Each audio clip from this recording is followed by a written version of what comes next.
What if a man, armed with nothing but a reed, a stylus, and the fire of a relentless mind, cracked open one of the universe's most stubborn secrets, all alone in silence, more than 1,700 years ago? Hold on to that thought, because this story is about to wreck you in the most beautiful way. Stay with me, because at the very end of this video, I will reveal one striking detail about Liu Hui that almost nobody talks about, and it will completely change the way you see ancient science forever. Welcome to Numbers and Narratives by Bless Wright, where numbers are not just cold digits on a page, they are heartbeats, they are sacrifice, they are the whispers of brilliant minds reaching across centuries, begging to be heard.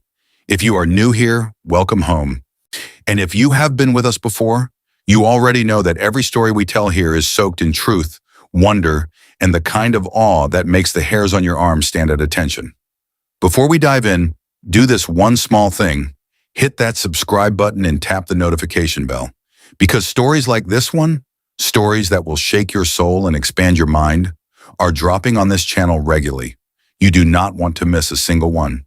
Now, take a breath, because we are about to travel back to 3rd century China, to a world of bamboo scrolls, flickering oil lamps, and one extraordinary man who dared to wrestle with infinity. The year is somewhere around 263 AD. China is deep in the chaos of the Three Kingdoms period. Wars are tearing apart the land, cities are burning, and dynasties are crumbling like old parchment in the rain.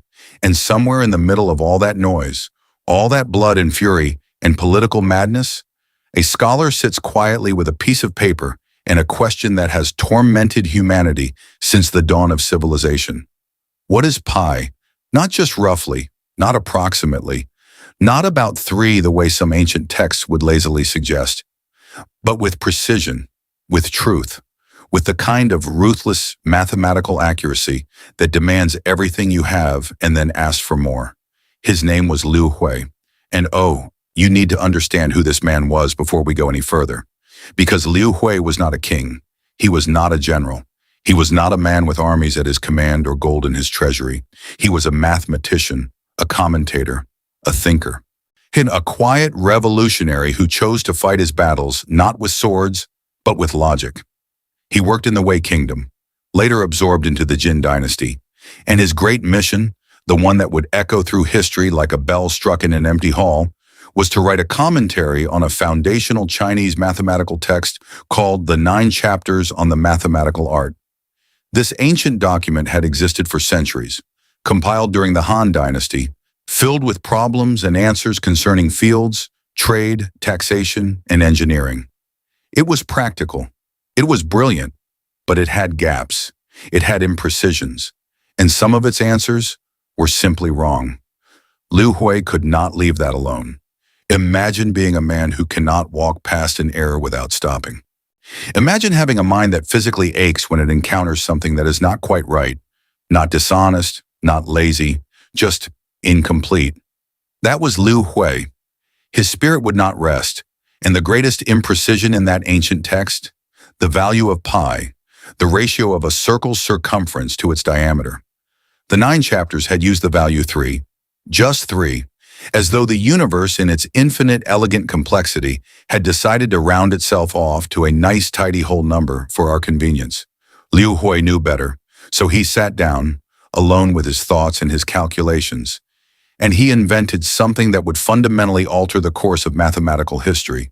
He called it the method of exhaustion, or more precisely, he refined it. He looked at a circle and he asked, what if I drew a polygon inside it? What if I kept adding sides to that polygon, more and more, over and over, until the polygon became so many-sided that it was, for all practical purposes, indistinguishable from the circle itself? This is a concept that sounds so obvious to us now, in our age of computers and calculators and instant digital precision. But understand, in 263 AD, this was an act of staggering intellectual courage. There were no shortcuts, no machines, no tables to look up, just a man, a flat surface, and a set of tools. Every single calculation had to be done by hand, step by agonizing step, in a number system that made the arithmetic brutally, almost cruelly difficult. He started with a hexagon, is 6 sides, inscribed inside a circle. He calculated its area. Then he doubled it, 12 sides. He calculated again, 24 sides, 48, and 96 sides. And then, and this is where you need to stop and feel the weight of what this man was doing, he kept going. Each step was not just a number. Each step was a decision, a choice to push further when most men would have stopped, a refusal to accept close enough when truth was still just out of reach. There is something in that persistence that goes beyond mathematics. There is something in that refusal to give up that feels profoundly like love, a love for truth so fierce it borders on obsession. By the time Liu Hui reached a polygon of 3,072 sides, inscribed within a circle, he arrived at a value for pi that has left scholars speechless for nearly 2 millennia, 3.14159. Read that again, 3.14159. He reached pi correct to 5 decimal places, using nothing but manual arithmetic, geometric reasoning, and the sheer unbreakable will of a mind that refused to look away. Compare that to the value the ancient Babylonians used, 3.125. Compare it to the biblical approximation of 3. Compare it to the Egyptian value of approximately 3.1605. And understand Liu Hui in 3rd century China, without a single technological advantage, without a single peer reviewing his work in real time, without any formal institution supporting his efforts, surpassed them all. But here is what breaks your heart and fills it back up again at the same time. Liu Hui did not do this for fame. He was not competing. He was not trying to win a prize or secure a royal appointment. He was doing it because it was true, because somewhere in the marrow of his bones, he understood that numbers were not merely tools of commerce or governance. They were the language in which the universe itself was written. And if you loved the universe, if you truly honored the cosmos, you owed it your very best precision. His commentary on the 9 chapters was not just a set of corrections, it was a philosophical declaration. With every proof he constructed, every error he gently dismantled, every new method he introduced, Liu Hui was saying something bold and revolutionary, that mathematics must be reasoned, not just recited, that you must not simply inherit a formula and repeat it, you must understand it, you must prove it, you must earn it. He was doing something that the ancient world had rarely done before. He was demanding mathematical rigor. Centuries before the Greeks' influence would spread far enough to be felt in China, Liu Hui arrived at the same destination through a completely independent road. 2 civilizations, separated by deserts and mountains and oceans of culture, both climbing toward the same terrifying, beautiful summit, and Liu Hui reached it alone. Let us also not overlook his work beyond pi, because pi was only part of his genius. In the same commentary, Liu Hui developed a method for calculating the volume of a sphere. He worked on the mathematics of right-angled triangles. He built foundations for what we would later call calculus, ideas about infinitesimally thin slices, about approaching limits, about the geometry of curved surfaces. These were not the scattered thoughts of a generalist dabbling in ideas. These were the systematic, interconnected insights of a master architect of mathematical thought. He also wrote his own separate mathematical work, a text called the Sea Island Mathematical Manual. It was inspired by a problem of surveying. How do you measure the height of an island, seen from the mainland across a body of water, using only measurements you can take on land? Liu Hui answered that problem with such elegance, such clean geometric reasoning, that surveyors and engineers would use his methods for generations. Think about that for a moment. Think about a man who spent his life solving problems that no one had asked him to solve, building tools that no one had commissioned, leaving answers for questions that the world would not fully appreciate until centuries after his death. There is a particular kind of loneliness in being ahead of your time.